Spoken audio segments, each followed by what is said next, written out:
Esta es una producción de Grupo Fórmula. Aprecio mucho al subsecretario de Seguridad Federal, Ricardo Mejía, que me haya aceptado esta llamada. Subsecretario, buenas tardes, muchas gracias. Buenas tardes, Joaquín, un gusto saludarte a ti y a tu auditorio. A ver, secretario, Ricardo, ¿cómo estás? Una cosa, hoy descalificaste al juez, me sorprendió mucho, sobre todo de ti, que hayas descalificado al juez Gómez Fierro, que le llamaste el juez queda bien, que es un frívolo, que es un juez a modo. Está entre las facultades de un funcionario del Poder Ejecutivo, como eres tú, desacreditar así a un integrante del Poder Judicial, como es el juez Gómez Fierro? Bueno, lo que está dentro de mis facultades es contribuir a la seguridad pública del país, y evidentemente esta ley que aprobó el Congreso de la Unión es una ley que incide favorablemente en la seguridad, porque hablamos, Joaquín, a partir de la experiencia cotidiana que vemos en diferentes casos de secuestro, extorsión y sobre todo en los diferentes delitos que realiza la delincuencia. Hoy, en cualquier aseguramiento, al lado del arma o de la droga o de la mercancía ilícita, está un celular o celulares de prepago con lo que se comunican porque les permite seguir en el anonimato. Entonces, cuando un juzgador, sin mayor análisis, y me refería a la frivolidad de la respuesta, de cómo resuelve un incidente de suspensión, donde incluso él dice que en una vista preliminar, o sea, es decir, ni siquiera fue exhaustivo, para él le parece esto y eso, pues evidentemente que genera una lesividad al interés social su resolución, porque lo que estamos buscando es mejorar la seguridad, y en ese sentido, por eso nos referimos, como lo hicimos hoy en la mañana, con relación a este juez Gómez Fierro. Bueno, estamos hablando no de un amparo, como se llegó a decir equivocadamente, es una suspensión provisional.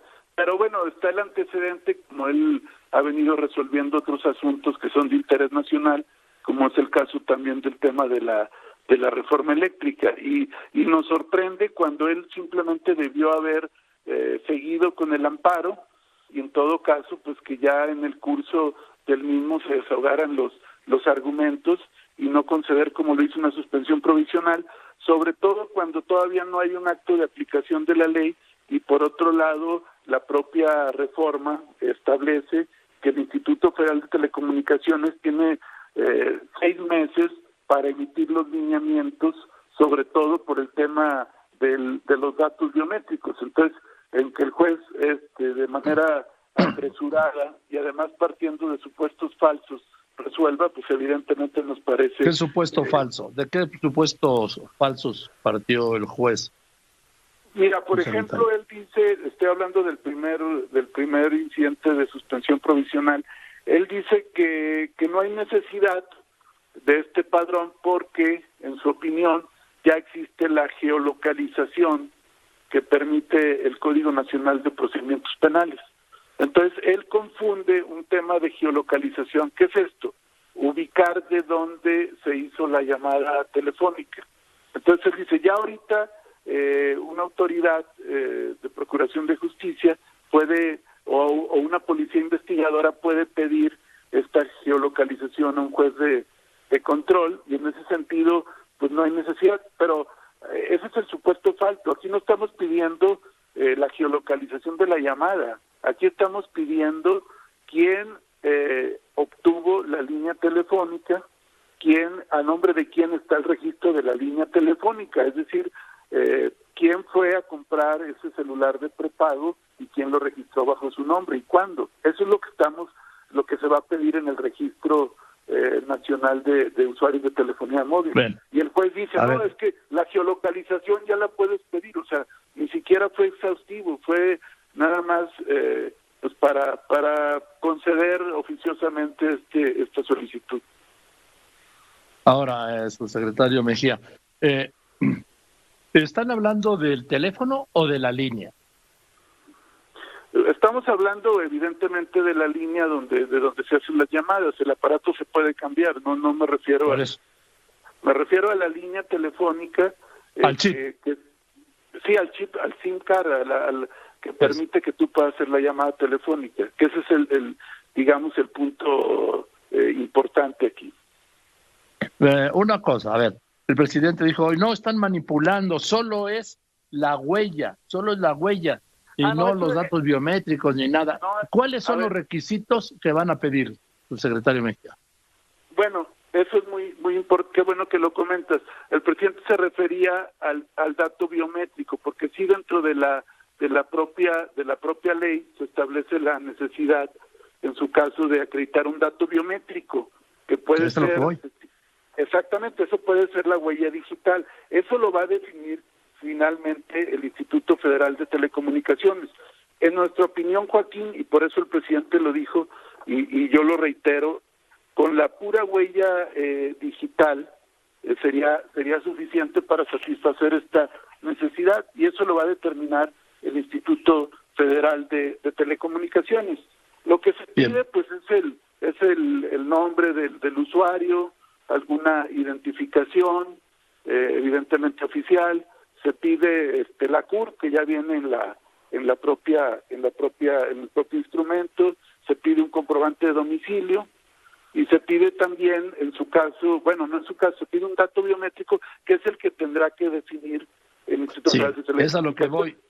Lo que voy, porque dice el presidente que han manipulado y todo esto, pero sí, entre los requisitos, los requisitos que tengo yo, subsecretario, está identificación oficial, comprobante de domicilio, datos biométricos, huella digital y dactilar, reconocimiento facial de retina e iris, geometría de la mano, firma autógrafa, escritura, voz y ADN. Esta es la propuesta. No, eso último, lo del reconocimiento, lo de la voz, eso en su caso lo podría definir el Instituto Federal de Telecomunicaciones, porque la ley le da la facultad al propio instituto para definir cuáles son esos requisitos. Lo que la ley te pide es precisamente que tú establezcas, y lo vuelvo a repetir, te pide